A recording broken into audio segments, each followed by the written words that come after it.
ఇలా ఉండండి, అప్పుడే మీరు నేర్చుకుంటారు. ఇక్కడ అమ్మ పాజిటివ్నెస్ గురించి ఇంకో మాట చెప్పాలి. అంటే తన బిడ్డలకే కాదు, ఈ రోజున మా రెండో పాప శ్రీజ కూడా తనకి లైఫ్ చిన్న డిస్టర్బెన్స్ వచ్చింది. ఆ టైంలో కూడా తను ఏముందంటే అప్పుడు నాన్న దగ్గరికి వెళ్ళాను, తను ఇచ్చిన భరోసా, తను ఇచ్చిన మాట వెళ్ళలేని ధైర్యం వచ్చింది నాకు కూడా. నాన్న దగ్గర ఎప్పుడు కూర్చోస్తాడు అప్పుడే పాజిటివ్ ఫీలింగ్ వస్తుంది, అది నాతో షేర్ చేసుకుంటాను. తను మాతో చెప్తుంటే అనిపిస్తుంది కరెక్ట్ అమ్మ, ఏం పర్లేదమ్మా, లైఫ్ అంటే ఒకరితోనే అయిపోదు, ఆ ఒక్కరి వల్ల వాళ్ళ ఇన్ఫ్లుయెన్స్ తోటో వాళ్ళు మన మీద నియంత్రించడం కానీ మన బాధల్ని వాళ్ళు చేయడం అవుతాం. జస్ట్ నువ్వు నీ గురించి నీ మనసులో ఏదనిపిస్తే నీ గుడ్ ఫీలింగ్ ఏదిస్తుందో ఆ ఫీలింగ్ ప్రకారం వెళ్ళిపోదు. అంటే ఆ జనరేషన్ పీపుల్ ఎక్స్పెక్ట్ చేయం అలా కాదు. ధైర్యం ఉండి అందరికి ధైర్యం బాగా నూరుకొస్తారు. ఫాదర్ కూడా, మా నాన్నగారు కూడా అస్సలు ఎప్పుడు అనేవాడు, ఎప్పుడు మీరు పెట్టే చెయ్యి మీరు ఎప్పుడు పైన ఉండాలి తప్ప తీసుకుని ఎలా ఉండకండి, చేతులు పెట్టుకొని అనే అట్లాంటివి చెప్తుండేవాళ్ళు. అందుకని మాకు ఇంకా ఇండివిజువాలిటీ మాకు బాగా ఎప్పుడు కూడా ఒకళ్ళని అడగడం అని, ఈవెన్ బ్రదర్స్ని అడగాలన్నా కూడా మాకు అది పడిపోయింది మైండ్లో, కొంచెం కష్టంగా ఉంటుంది.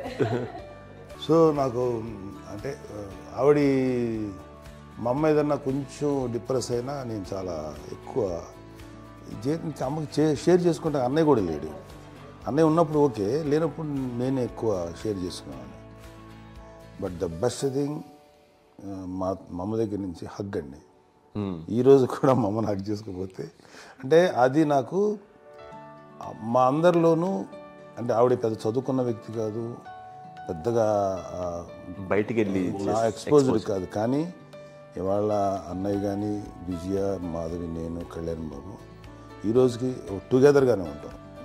మేబీ మాకు కొన్ని విషయాల్లో నాకు మా మాధవ్కి డిఫరెన్స్ ఆఫ్ ఒపీనియన్స్ ఉండొచ్చు, మా చెల్లికి మా అన్నయ్యకి అట్లా ఉండొచ్చు, ఉంటుందండి ఫ్యామిలీ అన్న తర్వాత. కానీ ద ఇన్విజిబుల్ బాండేజ్ మా అమ్మ ఇచ్చింది, ఆ లవ్ అండ్ ఎఫెక్షన్, హగ్, అవన్నీ ఆవిడ నాన్ వెర్బల్ అడ్వైజ్ ఏంటంటే అందరూ అలా కలిసి ఉండాలనేది ఆవిడ నుంచి మేము నేర్చుకోవాలి. అది ఇట్స్ ఇస్ నాట్ వర్డ్లీ, అది నోటి మాట కాదు, అది వెర్బల్గా కాదు, నాన్ వెర్బల్గా చెప్పినటువంటి ఇది.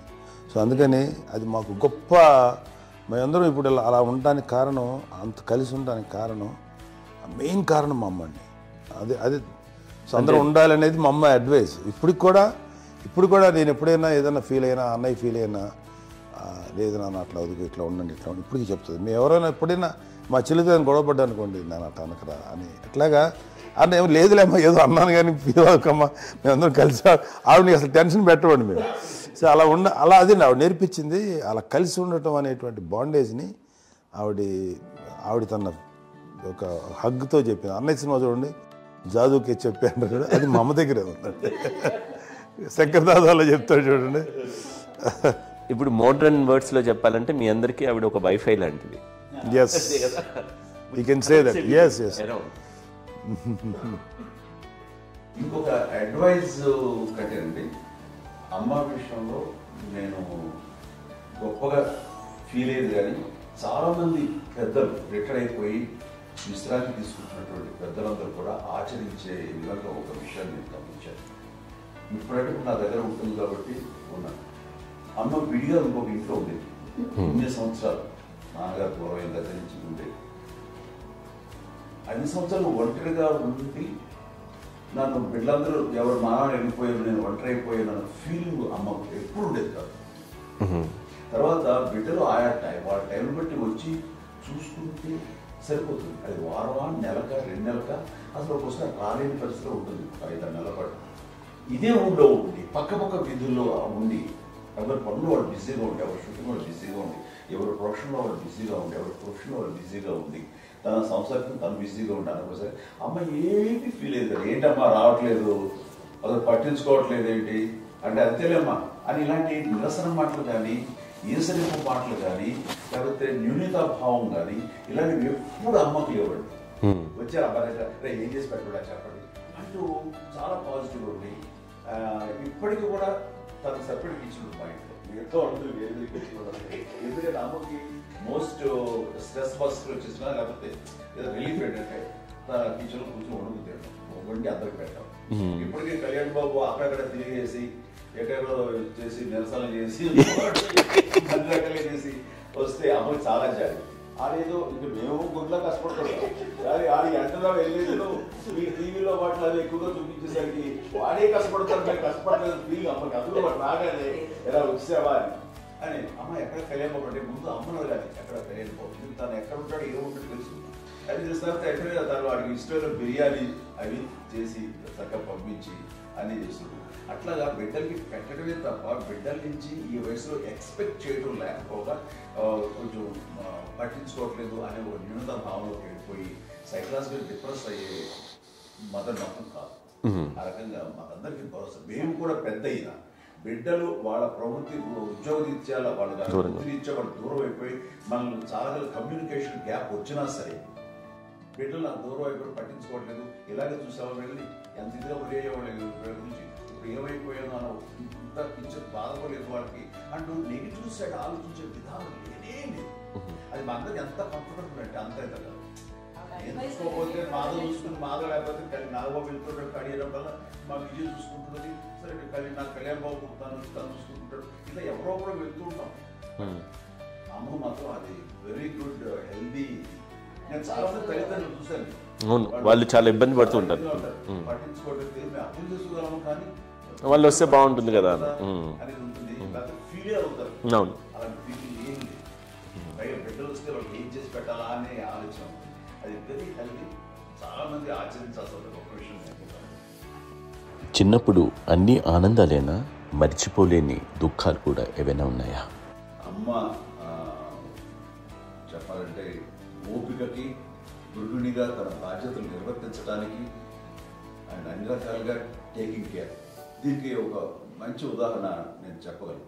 అది తలుచుకున్నప్పుడు నాకు చాలా ఉద్యోగం ఉంటుంది, నాకు చాలా ఖండితలు వచ్చేస్తుంది. అమ్మకి మేము 5 బిడ్డలు అండ్ పురిట్లోనూ 1 year పెరుగో 2.5 years పెరుగో 3 బిడ్డలు చనిపోయారు. నాకు గుర్తెరిగి పొన్నూరులో నేను 6th class చదువుతున్నాను.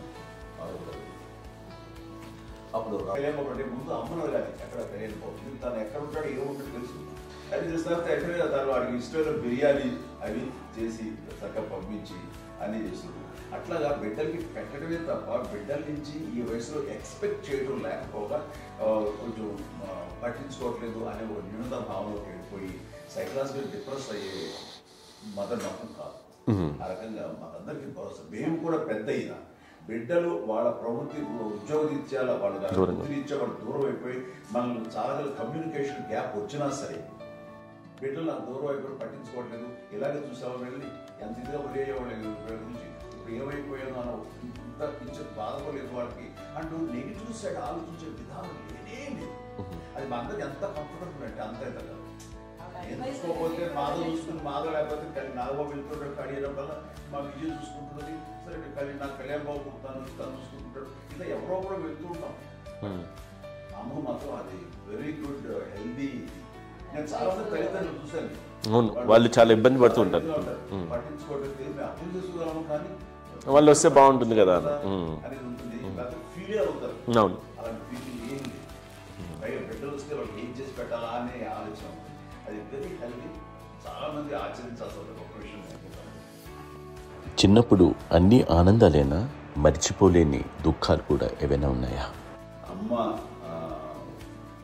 చెప్పాలంటే ఓపికకి గృహిణిగా తన బాధ్యతలు నిర్వర్తించడానికి అండ్ అన్ని రకాలుగా టేకింగ్ కేర్, దీనికి ఒక మంచి ఉదాహరణ నేను చెప్పగలను. అది తలుచుకున్నప్పుడు నాకు చాలా ఉద్యోగం ఉంటుంది, నాకు చాలా ఖండితలు వచ్చేస్తుంది.